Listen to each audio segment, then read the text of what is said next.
Hello, and welcome to the Algorand Proof of Stake Show, a show by algo devs for algo devs.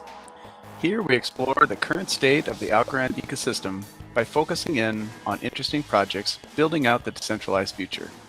I'm your host, Ryan Fox, developer advocate at Algorand. Today my guest is Thomas Bertani, project lead at pNetwork. So the pNetwork enables the transfer of assets into more than 15 supported blockchains, including Bitcoin, Ethereum, Algorand, and many more. In 2021, pNetwork received a grant from the Algorand Foundation for creating a pNetwork-powered bridge for Algorand to be connected with external assets and ecosystems. Today, the pNetwork has nearly 62 million USD in total value locked for bridging. The pNetwork focuses on assets movement using the pNetwork token, using the P token to quickly solve for NFT portability, DAO migration, and inter-blockchain communications. There's a lot to unpack here today. Welcome, Thomas, to the Algorand Proof of Stake Show. Thanks for having me. Well, we're thrilled you're here. So I know the pNetwork has enjoyed impressive growth over the past couple of years, but before we get into the tech, let's start with you, Thomas. What's your background and why did you decide to lead the pNetwork project? Yeah, so I've been involved in this space for a very long time. I started working in crypto in 2012, so it's almost 10 years. And I got involved with several different, projects, and I started my own startup in 2013 in crypto. So, I tested different things, and also I saw different ecosystems. Initially, there was basically just the Bitcoin ecosystem, let's say, back then. But then few other projects, started exploring different use cases. And for instance, I was involved with Ethereum since almost basically the very beginning. And for the first few years, I focused on the Oracle problem, actually on Ethereum. And one of the most widely used oracles in the Ethereum space was started back then by myself, and it's still running. More recently, we decided to focus on cross-chain interoperability with the pNetwork, as there was, an increasing problem of fragmentation, and we saw that, many communities were sort of experimenting with, different approaches to assets, DeFi, and other verticals, but they were all sort of, working within their own walled gardens, so they were isolated. And it was pretty much impossible to have, seamless experience of interacting with this new multi-chain world, let's say. So this is, the problem we wanted to tackle with the pNetwork, and this is what we started to work on in late 2019. And we went live with in 1 year later with the first bridges that were basically wrapping Bitcoin on Ethereum. And then since then, this evolved significantly. We expanded to, many different blockchains, as you said, including Algorand, and different use cases as well, not just, wrapping Bitcoin, but in general, wrapping assets, or being able, for instance, to make contracts and, smart contracts and applications on different blockchains interact with each other seamlessly. Well, so like briefly at that high level, like really, what is the pNetwork trying to solve for? Well, the pNetwork is basically trying to abstract out the complexity of this multi-chain world, and it's trying to, make asset transfers happen as if you were on a single blockchain, but in the multi-chain world. So if you want to move, say, a stable coin, like, USDC, from an exchange to your own wallet on a given blockchain, or from your own non-custodial wallet to another one from two different blockchains, this is all possible via the pNetwork, because basically the pNetwork connects the missing dots. So even if, for example, let's say the exchange doesn't support a given blockchain, or your wallet doesn't let you transfer USDC from, say, Ethereum to Algorand, via the pNetwork you can do it. and there is an interface that is basically the official DApp, which lets you easily do those kind of cross-chain transfers. While for developers, if you are a developer and you are trying to understand how to, for example, give access to different blockchains to your DApp. So let's say you have, I don't know, a DeFi application that is potentially useful in on a variety of blockchains. You could use the pNetwork to make your, contracts interact with each other on different blockchains. So it's possible for developers to leverage the pNetwork in a way that gives developers much more flexibility, and that makes the experience cross-chain. But for the everyday multi-chain users, let's say, so users that are used to interact with different blockchains, the pNetwork is useful mostly for asset transfers, including NFT transfers or those kind of interactions. So we both make it possible and easy, as there are alternatives that basically make it possible, but they're really hard to use. Or there are others that maybe create a lot of friction. While maybe we'll have the opportunity to see it later, but basically we try to make it as frictionless as possible. Well, absolutely, we want to see it, because that's what this show is all about, right? This is a dev focus show. We really want to see and learn about the dev tooling that you have made to make it easy. So if you're ready for that demo, or you want to get into that, let's see what you got. Yeah, maybe let me share my screen, and I could show some statistics first to so that everyone can maybe better understand how the pNetwork is structured. Can you see my screen? Yes, we got it now. Okay, great. So on pNetwork.watch, this one is like basically a dashboard for the pNetwork ecosystem, where you can find a bunch of analytics. So as you were mentioning briefly at the beginning of the call, we have several, we have more than 15 actually blockchains integrated, and we have currently $62 million of total value locked, and we have processed more than 1 billion USD worth of volumes since the inception. So how does it work? Well, there are different pages here, and if you go through them, you can see more details on the total value locked, on which blockchains it is, what tokens are getting wrapped. As you can see, Bitcoin, for instance, is like has a relevant portion, but also there are others like Telos, Gala, and a bunch of others. Then on other pages, you can see, for example, how the network is doing. So we have a network of node operators and of nodes, and those nodes are basically keeping the network secure, and they are making these cross-chain transfers possible. So if you check here, you will see how many peg-ins, how many peg-outs have been processed, and how nodes are doing also from an economic perspective, as nodes get rewarded for their job. There is a small peg-in and peg-out fee, as we call it, which is basically a fee for the network that you need to pay when you move liquidity in or out. And these peg-in and peg-out fees get distributed among node operators. Currently, there are 28. And anyone can become a node operator, so it's very simple.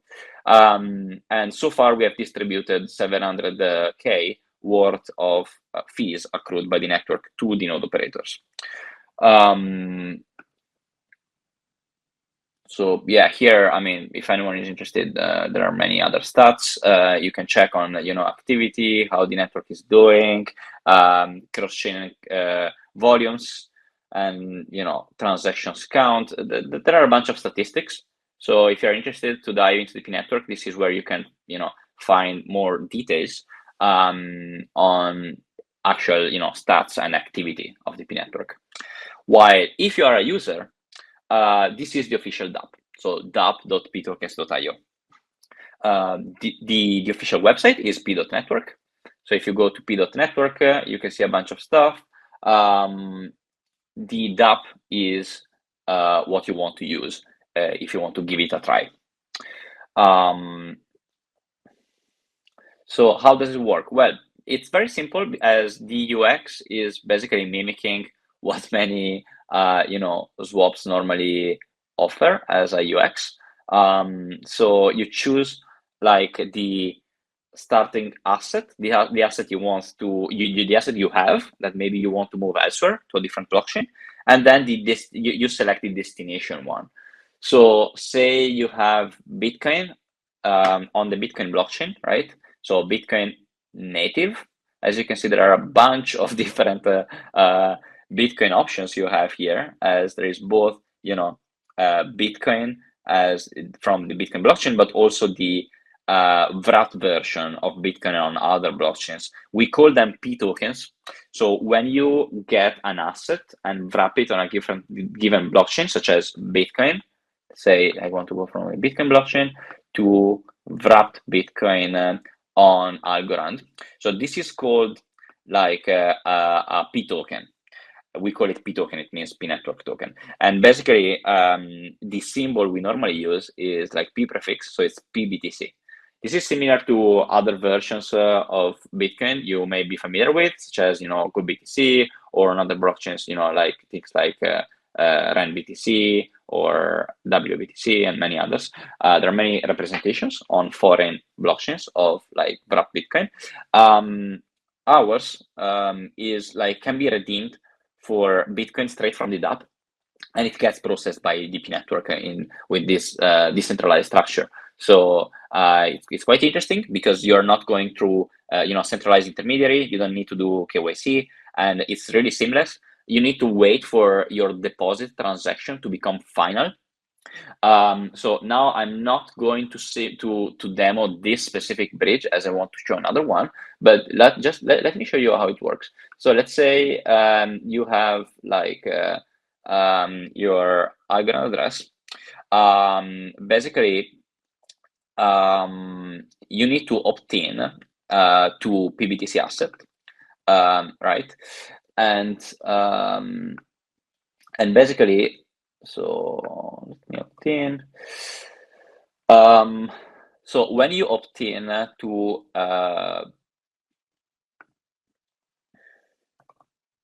one second. Okay. So now I have opted into PBTC. So when you do that, now shortly, this button will change, will become a swap button, and basically it will generate a deposit address for me. So I will be able to get a QR code and a Bitcoin deposit address. Now, that Bitcoin deposit address is not the usual Bitcoin address you may use to see, such as a deposit address from, say, an exchange, as it's a special one that, like if you're a developer, you may be interested in that, because basically the address, the Bitcoin address, contains a secure commitment to this peg-in operation. So what it means is that basically it's impossible for after you have done a deposit, for the pNetwork or anyone to deny that deposit was really a PBTC peg-in to this address of yours. So this makes it secure because you can check at any time that this operation was legitimate. You see, now it says get deposit address. So if I click there, it gives me a deposit address. Now, this is the special address I was mentioning. So if you send Bitcoin there, I will receive on that Algorand address newly issued PBTC tokens. Clearly, I can do the opposite at any time. Now, the dApp doesn't support it yet, but the pNetwork supports host-to-host transfers as well. What does it mean? That if you have a wrapped version of Bitcoin on Algorand, you can actually also go straight to another wrapped version of Bitcoin without going back to the Bitcoin blockchain first. So let's say you have PBTC on Algorand, you could transfer it directly to PBTC on, I don't know, Binance Smart Chain or on EOS, on other chains, basically. So that's quite convenient and handy. Now, other bridges we have launched that are not, related to Bitcoin are the ones for stablecoins. So initially, we have decided to start with USDC and USDT. So with both, you can go from native USDC on Ethereum to, well, you can choose. You can go to either a p-tokenized version of USDC on Algorand. So this is a p token. So this is not native USDC. This is basically, again, the wrapped version of native USDC Ethereum on Algorand. Or you can go to native USDC on Algorand. So this is what most people will probably be interested in doing, right? So you have, let me show you how it works. It's really simple. So let me use MetaMask to connect my Ethereum wallet. So here I can connect the wallet for the Ethereum blockchain. Connect. It supports a variety of wallets. So let me connect MetaMask. I have 65 USDC. So now let's assume I want to like send like 30 USDC, native USDC from Ethereum to 30 USDC, native USDC on Algorand, specify my address. Of course, I need to have opted in, which I did earlier. So now I can just, send the transaction. So I confirm the transaction on Ethereum. Now let's wait for it to get confirmed. Then if you're interested, I can dive deeper and explain what's happening under the hood. But very briefly, what's happening is that basically the pNetwork is validating this peg-in operation. So it's basically saying you want to receive 30 USDC on Algorand. And the first thing it does is basically it will release 30 wrapped USDC on Algorand, so pUSDC. So the first one was the approved transaction. The second one I just sent is like the peg-in transaction. Now let me show you. Now let's wait for it to get confirmed. I think this gas estimate is like wrong. Let's wait maybe a minute. If it doesn't get confirmed, I will speed it up. Basically, what's happening is that 30 pUSDC are getting released on the Algorand blockchain, and like there is a special application on Algorand that is basically a sort of, we call it a stable swap pool.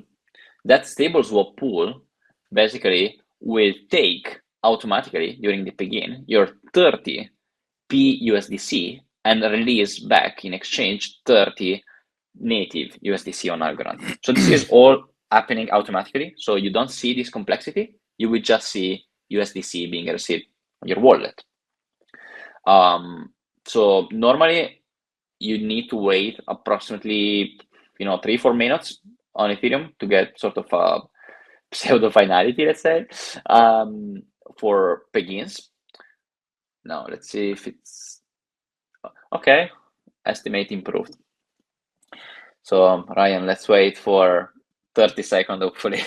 All right. And unfortunately, we're not on Algorand, so we need to wait a bit longer. Well, this is, than what what you're demonstrating here is a really common scenario. I mean, those end users who have tokens on an exchange and who are using USDC, the vast majority of exchanges support the USDC Ethereum version, and unfortunately few support it on Algorand at this point. But this is really demonstrating something that a lot of end users want to see, is swapping from the exchange and coming natively into the Algorand USDC. So this will take probably just another minute. We'll watch. Yeah, now basically it's saying that it's waiting for the pNetwork to detect the transaction, because the transaction is not considered final yet. It has 5 confirmations on Ethereum. This is not enough for the pNetwork to consider it final. So it will wait a few more confirmations. And so what's happening there, and meaning final on the pNetwork, so that's where those nodes that you talked about earlier, they're waiting to see that there have been enough transactions on the Ethereum network such that then they make an attestation that yes, this is a valid transaction, and that they approve it. So if you check actually the smart contract call on Ethereum, you see there is a peg-in instruction. So this is like a call to basically lock USDC liquidity on Ethereum, and it's specifying here all this data you see here are basically this is the Algorand reference. So it's saying I want to go to Algorand. This is saying I'm pegging in 30 USDC, And this is the destination address and the user data. So this is the metadata that is basically encoding. This is encoding the fact you want to do a stable swap. So you want to receive native USDC and not the wrapped version. Got Now, it. it gave an error. Let me check why. So let's check on Algorand what happened. So let's say on Algo Explorer. Okay, actually it worked. I don't know why the app gave the error, but as you can see here, there is the transaction, and of 30 seconds ago, see here, that sent me 30 USDC. So I received them. And actually, this is quite a complex transaction on Algorand, and basically what it's doing is what I was explaining earlier. So it's basically releasing from the pNetwork 30 wrapped USDC, pUSDC, to a special stable swap pool that is meant to basically give to the end user the 30 native USDC. This is exactly what's happening during the begin. And the opposite would happen when you peg out. So now if you want to go back to Ethereum, say you have, I don't know, 5,000 USDC, native USDC on Algorand, and you want to deposit it on an exchange that doesn't support Ethereum, Algorand like USDC, AUSDC, then you could potentially use this tool to swap it for like this, for basically native USDC on Ethereum, and then you can send it to the exchange. So this is very convenient, as you were saying, as it basically maximizes compatibility regardless of what exchanges support. Great. So we saw the, moving this type. What other types of assets and networks do we see the pNetwork being used for? Well, on pNetwork.watch, like on the dashboard we were saying earlier, you can see the list, of chains we support. They are those ones, basically. So there are a bunch. There is a lot of difference between the chains that are used the most from a volumes perspective and from a user's activity perspective. Like some chains, such as EOS, for instance, they don't move huge volumes, but they have many tiny users that apparently make use of the pNetwork and in general of the these cross-chain transfers. Many times they move in Bitcoin, but other times they just transfer other kind of assets. Something common we see is also like projects that say launch their own token on a given blockchain, maybe like on Ethereum, for instance. That's quite common. But then maybe they don't like the costs involved with with Ethereum gas, for instance. So they use the pNetwork to go to other blockchains in a wrapped form, so that their users can interact more easily and without spending as much with their token. So that's something that like you may want, both for compatibility with DeFi on other chains, for instance, or in general, maybe because you want your users to be able to swap or use your token on chains different than the native one. That's quite common. For example, we've seen a number of projects doing it on BSC, on Binance Smart Chain. On Algorand, we have just recently launched. So there is a pool, an incentivized pool on Tinyman, but we are doing other integrations, and hopefully the community will reach out also to let us know what they would like to see next. We can potentially do anything around, we can basically bring to Algorand any asset from any chain of the ones we support. So we basically support all EVM blockchains, all EOS-like blockchains, and Bitcoin, Litecoin, Dogecoin, stuff like that, and now Algorand. So that's interesting also for potentially other use cases. We have started with wrapped Bitcoin, because looking at the Algorand ecosystem, our perception was that there was way too much friction to move in and out Bitcoins on Algorand's DeFi platforms. Yes. And also we noticed the same friction you were mentioning earlier, also for compatibility with exchanges for stable coins. such as USDC and USDT. So this is what we started with. But it's really simple for the pNetwork to potentially, enable other things, including potentially for NFTs. So, if there was a demand for, I don't know, bridging, Ethereum's NFTs to Algorand or the opposite, this is all possible via the pNetwork. It's just a matter of enabling it. So it's a relatively quick process. Well, for the developers, like if you gave a one particular scenario about where a project on a foreign chain would be interested in using the lower transaction fees on the Algorand network, but so what type of dev tooling do you have for us to interface to the pNetwork and begin using your tools and network to to bridge those assets to play in a multi-chain world? Yeah, so basically, if you go to the GitHub's page of Probable Things is the main development team of the pNetwork. It's like the founding team, and you can find a bunch of repositories there. But basically, there is one called pTokens.js.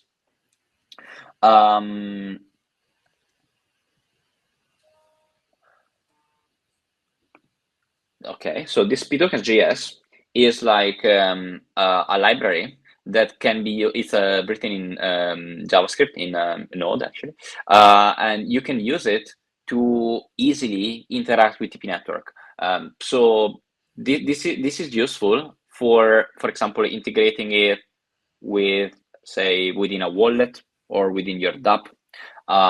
It's basically what the official dApp uses under the hood. So it has the same functionalities. And basically, this has been used on other chains by different things, also from official wallets of some blockchains, in some cases, to basically seamlessly enable both pegging in foreign assets or for like moving to other chains native assets of the blockchain. So that's you can abstract out a lot of complexity. Like the dApp, this dApp is already relatively easy to use, as easy as possible or almost. But if you use pTokens.js and integrate it within your like application, within your wallet or whatever, it can get simplified even more, because basically you can make sure your user has a user experience which is consistent with the vertical that you are focusing on. So let's say, I don't know, you want to accept PBTC as a collateral for something. You could simply use pTokens.js in your dApp of your project, and you can like generate the QR code, the correct deposit QR code for Bitcoin, so that the user can send Bitcoins directly without ever leaving your dApp. You can do the same also from mobile applications, for instance. Yeah, lovely. I mean, that's exactly what our devs want to know. Is, how are we going to get in there? How do we build that dApp that's going to allow us to do cross-chain things? I see how the pNetwork fits in between those two chains in order to provide the infrastructure to do those swaps using the P token in the middle there. Brilliant. Well, Thomas, really great introduction to the pNetwork. You've showed us a little bit about where some of the dev tooling is located, but remind us, how do we get in touch with you and the rest of the pNetwork team? So the best way is to use our Telegram channel. On the dApp, you can find it. There is a small banner here. There is a link to the Telegram channel, which is called pNetwork DeFi. Also on Twitter, the handle is pNetwork DeFi. And the best way to get in touch with us is basically via those channels. For developers, a good starting point is our GitHub. And also here on the top of the dApp, you can find, links to pNetwork.watch and to the audits and to other, relevant resources. p.network is the main website. So also here, you can find a reference, to a bunch of stuff. Learn more, for example, in the learn more section, there is learning material, there is the light paper, and there are, other references. So this is a useful starting point as well. On GitHub, you can find pretty much everything. And yeah, we also have a documentation page, docs.p.network, that contains information on how, for example, to start your own pNetwork node, or how to integrate p tokens, how to support new token using metadata support. So this is, for example, for cross-chain interaction. So yeah, there are a bunch of resources. The learning curve is not too steep, as basically pTokens.js simplifies significantly the main peg-in peg-out operation, which is the basic operation. Then if you want to do cross-chain stable swaps, or if you want to do like cross-chain interactions between contracts, stuff like that, which is more advanced, this is still the right tool. Just takes a little bit more of learning. That's it. But we are always happy to help, clearly. So if you have questions or anything is not clear, just come to our channels, and we are always very supportive. Wonderful. Thomas Bertani, thank you so much for introducing the Algo Devs to the P Network. It was a pleasure having you on the Algorand Proof of Stake show today. Thank you. All right, well, until next time, Algo Devs, have fun building on Algorand.